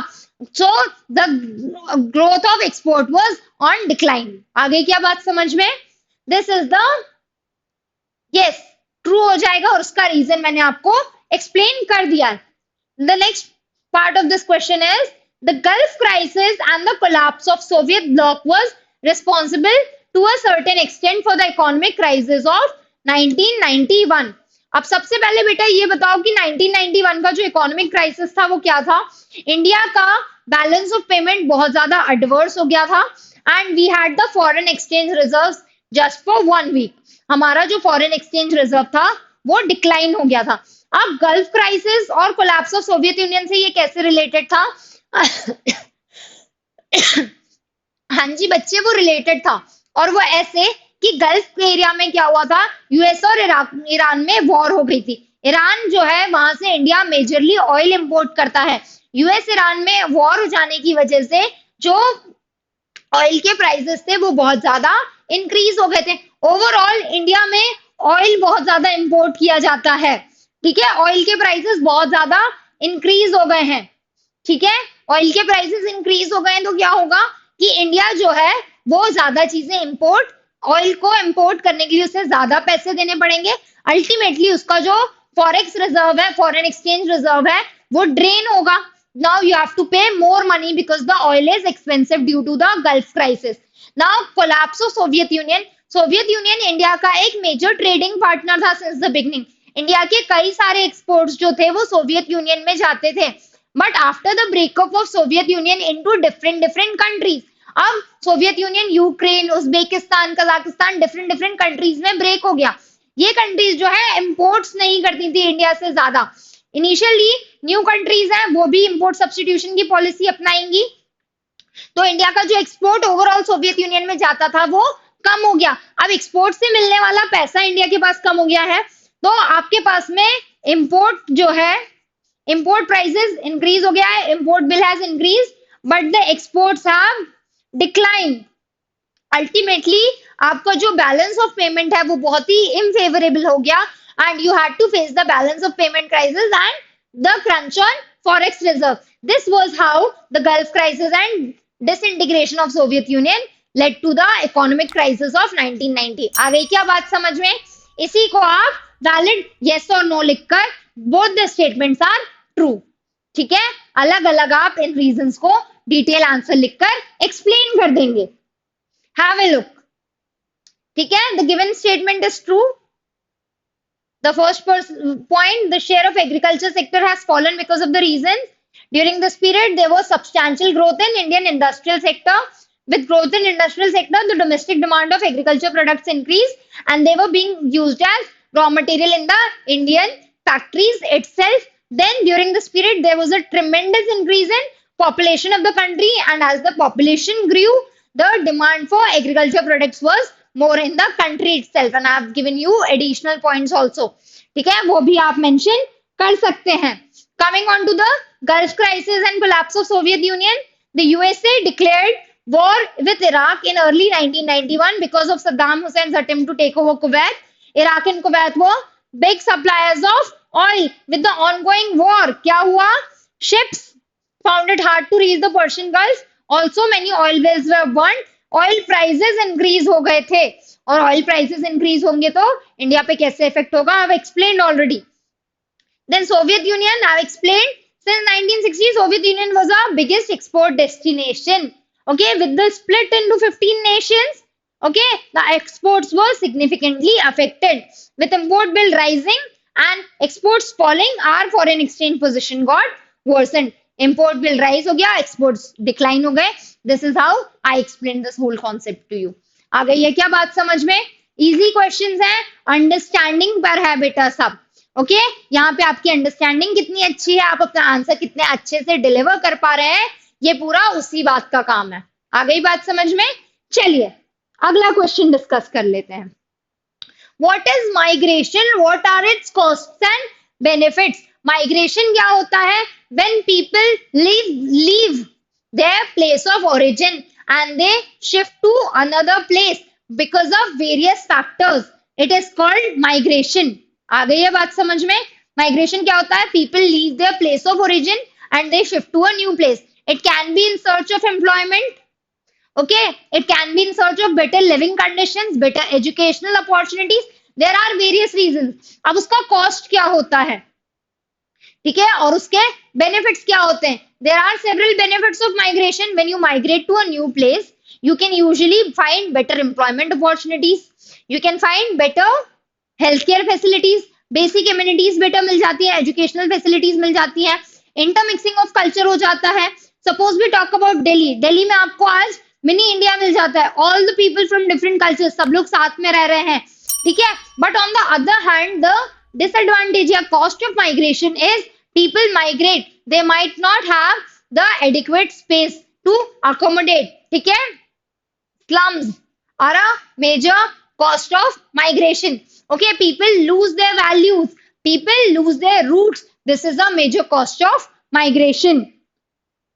This is how you have to write a detailed answer. It is the shifting of person from one place to another with the intention of settling permanently or temporarily in a new location. Temporary migration भी होता है बेटा. Suppose I went to Delhi for my education, for completing my graduation and post-graduation. I stayed there for 5 years. That is a temporary migration. But when someone gets married, a woman gets married and she relocates to her husband's place, okay, that is permanent migration. Okay, I have mentioned marriage because this is the major reason for migration of Indian women. Okay, the movement is often over long distance and from one country to another. People migrate from one country to another is known as external migration. On the other hand, where people shift from state, it is known as internal migration. Cost क्या होते हैं? It involves higher cost of living. It involves the cost of transportation. It also involves psychological cost. ठीक है? And benefits, higher earnings, better social status. So these are the points that you can include. Okay, economic cost, transportation cost, psychological cost, all of these things you can mention. आ गई क्या बात समझ में? चलिए अगला question देख लेते हैं. Here you have question number 33, जहां पे आपके पास में और में चॉइस है, either this part or this part. ठीक है, दोनों के दोनों अटेम्प्ट नहीं करना है. The colonial era was responsible for decline of traditional handicraft industries. Discuss the rationale of the given statement with valid reasons.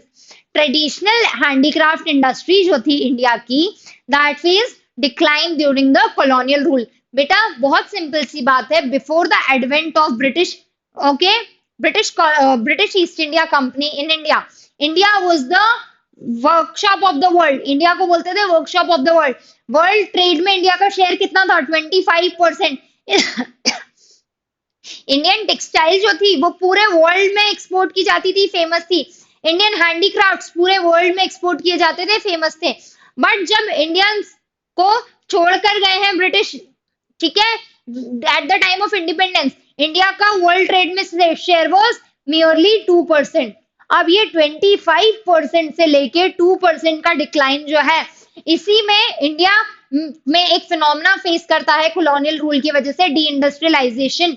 India की जो हैंडलूम हैंडीक्राफ्ट इंडस्ट्री है वो डिक्लाइन होती है। क्यों डिक्लाइन होती है? जो ब्रिटिश ट्रेड पॉलिसीज थी वही कुछ ऐसी थी। सबसे पहले इंडिया में जितना भी रॉ मटेरियल प्रोड्यूस होता था वो कहाँ चला जाता था? वो एक्सपोर्ट हो जाता था ब्रिटेन, वहां की इंडस्ट्रियल रिवॉल्यूशन को फ्यूल करने के लिए। इंडिया में जो चीप इंडिया का रॉ मटेरियल यूज करके चीप गुड्स प्रोड्यूस हुए हैं वो इंडिया के मार्केट में फ्लड हो जाते थे, ठीक है, because of the rise of colonial power. जो लोकल स्टेट्स थे उनका पेट्रोनेज लोकल हैंडीक्राफ्ट वाले को नहीं मिलता था। जो उनकी ट्रेड पॉलिसी थी वो ऐसी थी कि इंडिया से गुड्स को एक्सपोर्ट करना बहुत एक्सपेंसिव होता था, तो इंडिया से एक्सपोर्ट नहीं हो पाता था। Ultimately these were the reasons Indian जो हैंडीक्राफ्ट ट्रेडिशनल इंडस्ट्री है वो डिक्लाइन हो गई। आई क्या बातें समझ में पूरी? Fine. The green revolution enabled the government to procure sufficient food grains to build its stock that could be used during the times of shortage. Establish the rationale of the given statement with valid reasons. ठीक है, green revolution की अभी हमने बात करी थी इससे पहले कि पहले इंडिया को फूड क्राइसिस फेस कर रहा था, इंडिया को फूड ग्रेन्स इंपोर्ट करने पड़ रहे थे। बट 1965 के बाद से 1970s वाला जो पूरा टाइम है, India worked on green revolution. Green revolution से क्या हुआ? Better irrigation facilities, high yielding variety of seeds, use of chemical pesticides and fertilisers, ultimately yield increase हुई, प्रोडक्शन ऑफ फूड ग्रेन्स बहुत इंक्रीज हुआ, इंडिया अचीव सेल्फ सफिशिएंसी। इसी के साथ में गवर्नमेंट ने प्रोक्योरमेंट प्रोग्राम चलाया। प्रोक्योरमेंट प्रोग्राम क्या होता था? गवर्नमेंट डिक्लेयर कर देता है एमएसपी, मिनिमम सेलिंग प्राइस, उस प्राइस पे गवर्नमेंट फार्मर्स से उनका प्रोड्यूस खरीद लेता है और इसको खरीद के कहां स्टोर कर लेता है? बफर स्टॉक्स में, ठीक है। फूड कॉर्पोरेशन ऑफ इंडिया इस स्टॉक को स्टोर कर लेता है बफर स्टॉक्स में, और वो बफर स्टॉक्स का यूज होता है जब फूड क्राइसिस है। किसी साल अगर फूड प्रोडक्शन उतना अच्छा, फूड ग्रेन प्रोडक्शन उतना अच्छा नहीं हुआ है, तो उस जो स्टॉक आपने कर रखा है उसको आप यूज कर सकते हो। आज इंडिया के पास अराउंड 2 इयर्स का बफर स्टॉक अवेलेबल होता है, और यही जो बफर स्टॉक में स्टोर किया हुआ फूड ग्रेन है उसे इंडिया सेल करता है। ओके, इंडिया रीडिस्ट्रीब्यूट करता है through the public distribution system at a minimal cost to the poor in the country, looking after the welfare. ठीक है, आ गई क्या बात समझ में? Now here you have a table और उसके बेसिस पे एनालिटिकल आंसर आपको देना है। Fine, have a look at the table. Analyse the trend in growth of GDP in major sectors post 1991 on the basis of the data given. ठीक है, आपका post 1991 कैसा ग्रोथ का ट्रेंड रहा है इन वेरियस सेक्टर्स। सबसे पहले तो ओवरऑल समझ लो, 5.6 to 8.2 your GDP has increased overall post liberalization, post economic reforms। 1991 में क्या 3 रिफॉर्म्स थे? Liberalisation, privatisation and globalisation. वो रिफॉर्म्स होने के बाद में आपका जो ओवरऑल जीडीपी ग्रोथ है वो इंक्रीज हुआ है। अगर सेक्टर वाइज बात करेंगे, agriculture there is a decline, industry it is maintained at a stagnant level। Industrial growth जो है वो स्टैग्नेंट है, ना तो बहुत ज्यादा बढ़ा है ना बहुत कम हुआ है। Services, there is a tremendous increase in the service sector.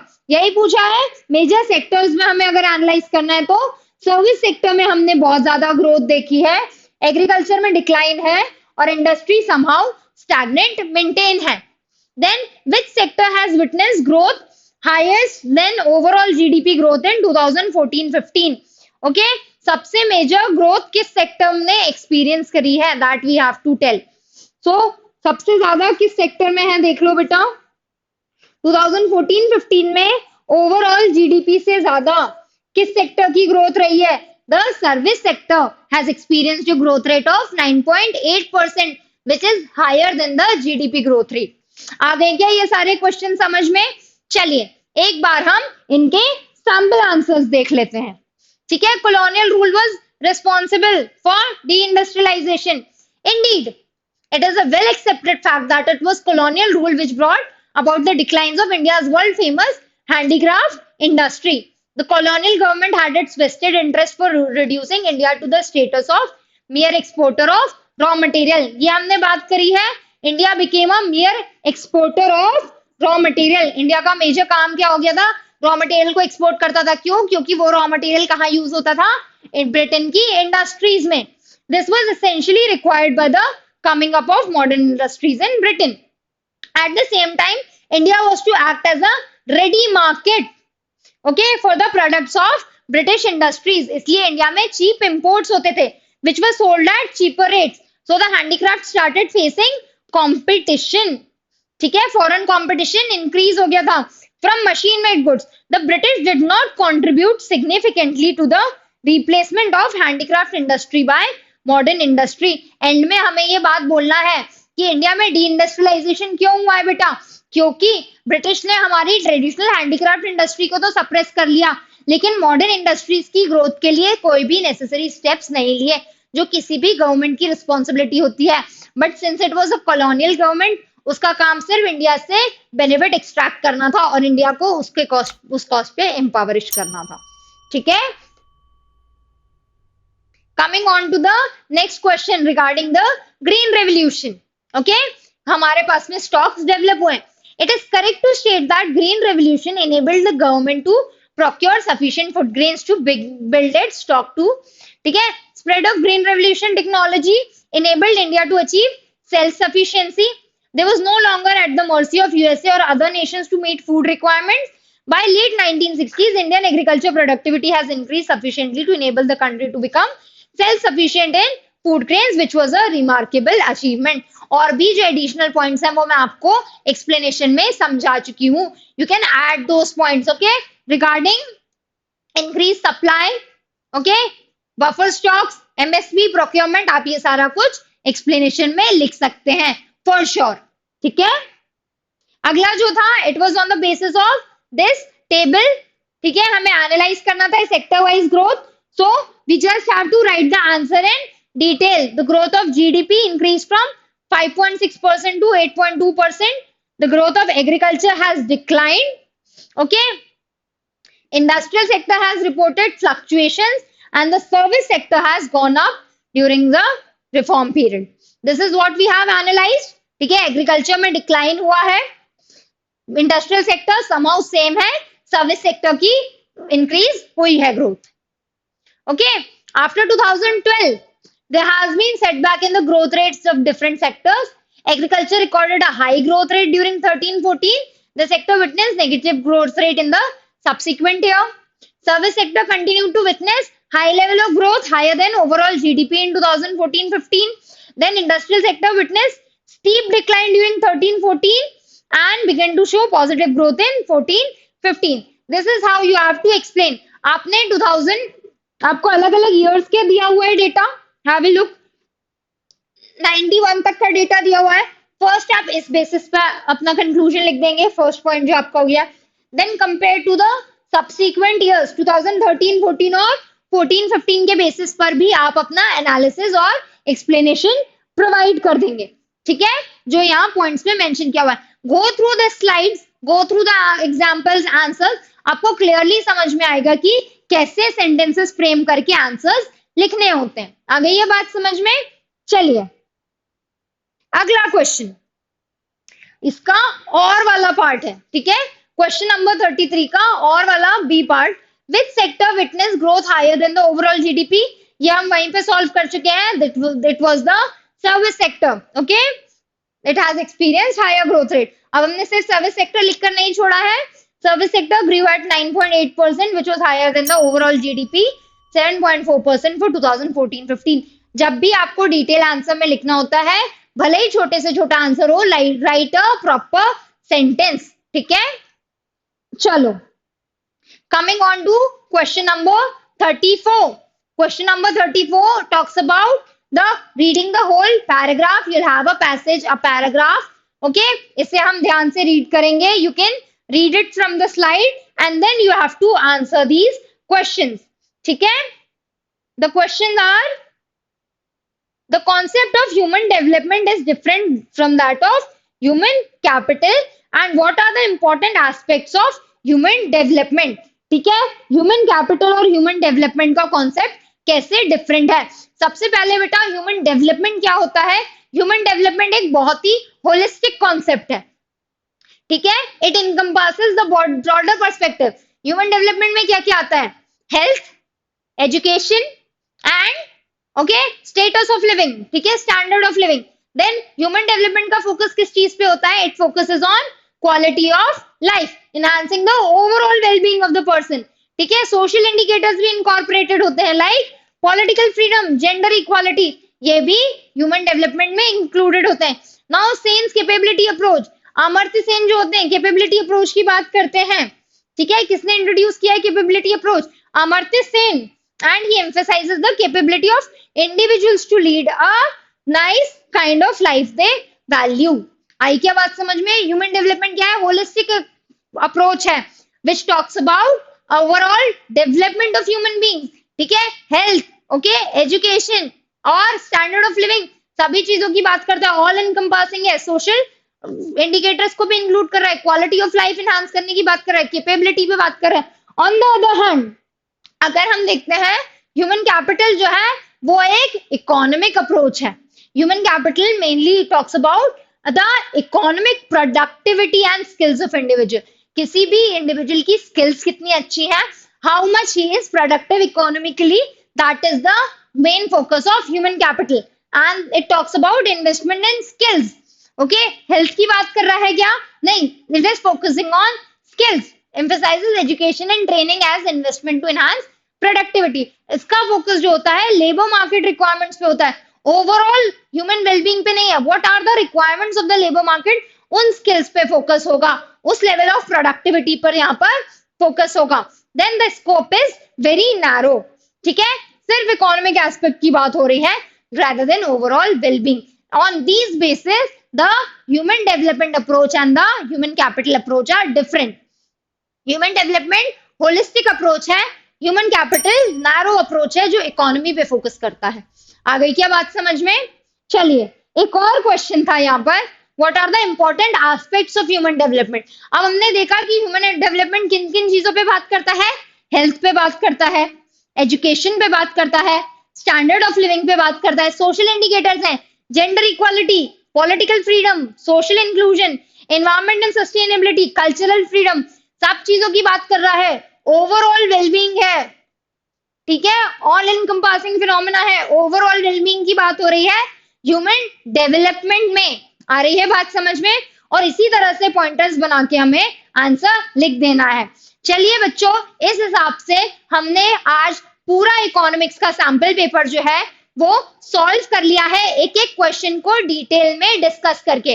Part A macroeconomics, part B Indian economic development, उसमें से जो मोस्ट प्रोबेबल क्वेश्चंस हो सकते थे, जो एरियाज कवर हो सकते थे, वो मैंने कोशिश करी थी कि आपके सामने इस सैंपल पेपर के थ्रू लेकर आऊं।